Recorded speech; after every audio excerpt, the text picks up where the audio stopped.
Alright folks, welcome back. This is Lucasclones again here, and today I have something a little bit, well, not really different. It's something that I've done in the past, but I haven't really had time to do it, and I had a little bit of time today, so I figured I'd go ahead and do a review.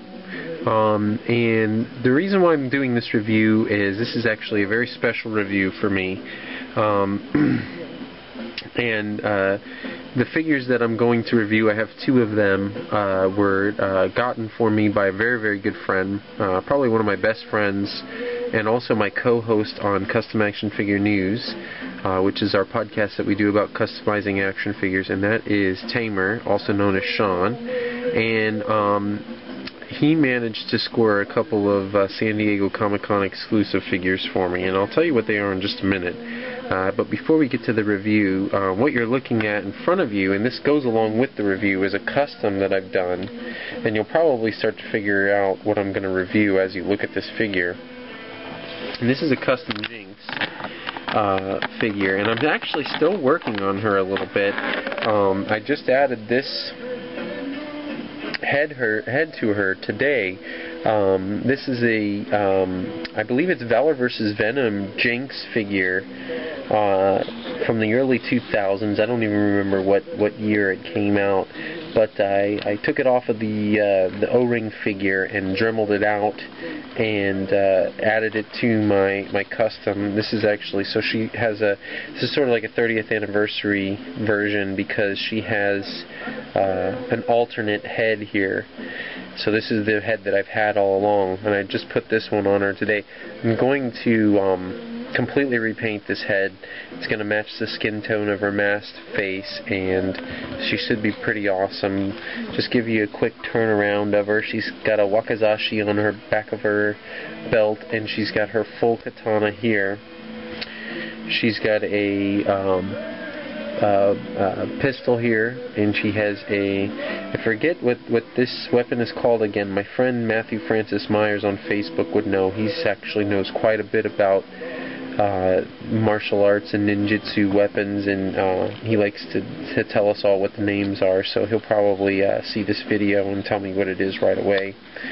And the only thing that's not hand painted here would be the little Rise of Cobra symbol on her arm, which is left over from the Scarlet body. But anyhow, let's get to the review. I'm going to put her to the side.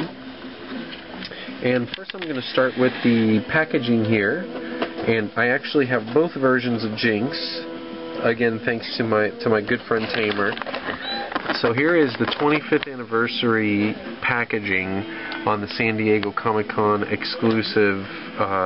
It says on the packaging Kim Arashikage, Ninja Intelligence. It didn't say that on the original 80s version of Jinx. It said something like G.I. Joe Ninja Codename Jinx or something like that. I don't remember exactly, but I know it wasn't Kim Arashikage. There's your artwork with your traditional 80s looking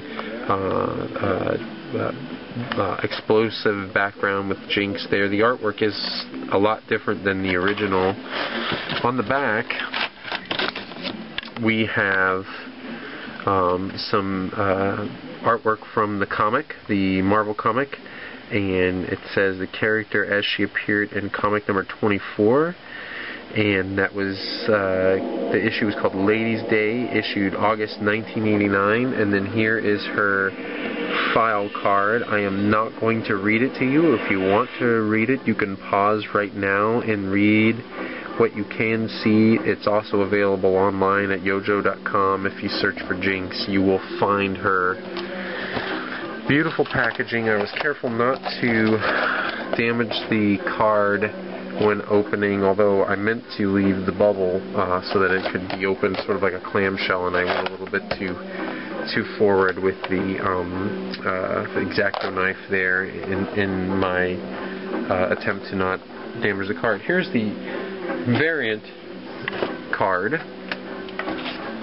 of Kim Arashikage, and this is, as much as I can explain what she has here, surmising here that the head sculpt is based on what she's going to look like in Retaliation, and forgive me, the name of the actress escapes me at this moment, but it says again, Kim Arashikage Ninja Intelligence. I did manage to keep the bubble on the card so that you could actually put the figure back in and it not be damaged.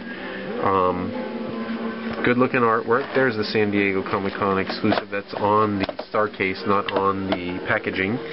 Great still of art. I think this is actually the very first panel where you see Jinx and she's training Billy. I could be wrong though. It's been a while since I've read this issue, and this is from Divergent Pass number 59, so it wouldn't be her first time that you see her. Anyhow, great work there. And again, there's the file card. If you want to read it, pause now. I don't know if it's the same exact thing. It probably is. There's the packaging. Don't spend a lot of time on packaging. I open my figures, and so here are the figures. They are very nice, which, you know, you would think they would be for being exclusive figures. Get them a little bit closer so we can get in tighter. And I did leave the swords for the variant version of Jinx up on my shelf, so let me get those. There they are. They're not on her because she's got a ponytail back here, and if I put her swords on her, she won't be able to move her head really around. Her ponytail will interfere with her articulation. So, and since she's a training version of Jinx, and I guess I'll start with her, she doesn't really need to have her swords on her back. She doesn't have a strap to hold them up anyhow, so, but then again, the other one doesn't either. She's got a white outfit with a dragon, which is basically like the dragon that's on her chest, right there. That's sort of like shadowily painted across her arm and down her leg. She's got red gauntlets. She's fully articulated.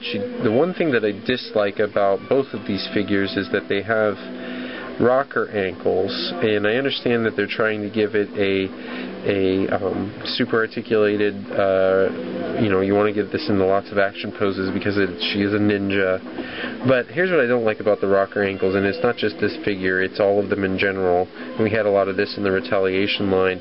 When you rotate her ankle, it only goes at an angle. You cannot rotate side to side, you know, in a straight manner. It's only, everything is only at an angle. So that's one thing, but other than that, the figure is fantastic. The head sculpt is absolutely gorgeous. It looks just like the card art, and I imagine that it looks a lot like the actress. I've only seen pictures of her here and there, so I don't have a picture to compare her to fresh on the top of my mind. But as far as articulation goes, since, you know, this is a review, ball jointed head, ball hinged shoulder, ball hinged elbow, swivel wrists, no hinged wrists, or ball hinged wrists, which would give her that extra rotating ability. She does have a ball hinged or chest. Of course, standard Joe articulation with the J-hook in the hips, double hinged knees, and the rocker ankle. And if you don't know what a rocker ankle is, basically there's a peg that goes down into the foot here, and so you can rotate the joint that the peg is on, and you can rotate it this way, but you can't rotate this way, side to side. So that's her. And I love her. She's awesome. Great figure. That's the variant. And then here is your 25th anniversary inspired Jinx. A lot of customs have been made, a lot of great customs. In fact, my buddy Ratfink just did a really cool custom version of this. It's not exactly this figure, but you know, he was going for this look with his figure, and he just did a fantastic job. Completely different head sculpt that he used, and I think he just nailed it. But there's her chest art, or you know, her little dragon symbol. She's got black sheaths for her katana and wakizashi, and the variant has these red sheathed, black bladed, silver hilted, a little bit more paint apps on this one, in other words. This one, her blades are silver there. So she's got some paint apps too. Good figure, great figure, beautiful, absolutely beautiful. I really love the sculpting done on the midriff and the neck. If you look at it, some great sculpting in there. The head is particularly well sculpted. Lots of detail in there with the folds and so forth and so on. The hands are well done. The fingers are split apart, so you could get her to hold some size or whatever. And if you got a lot of ninjas battle packs from Retaliation, you probably got a lot of extra weapons you can gear her up with. So that's pretty much it. And I'm gonna say, one more time, thank you very much to my buddy Tamer.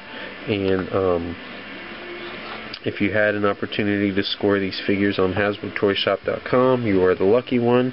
Or if you were able to go to San Diego Comic-Con and get one of these figures, you're even luckier. So I was lucky in that I had a good friend willing to hook me up and looking out for me. So hats off to him, and thank you for watching. This has been Lucasclones, and until next time, yo Joe, bye-bye.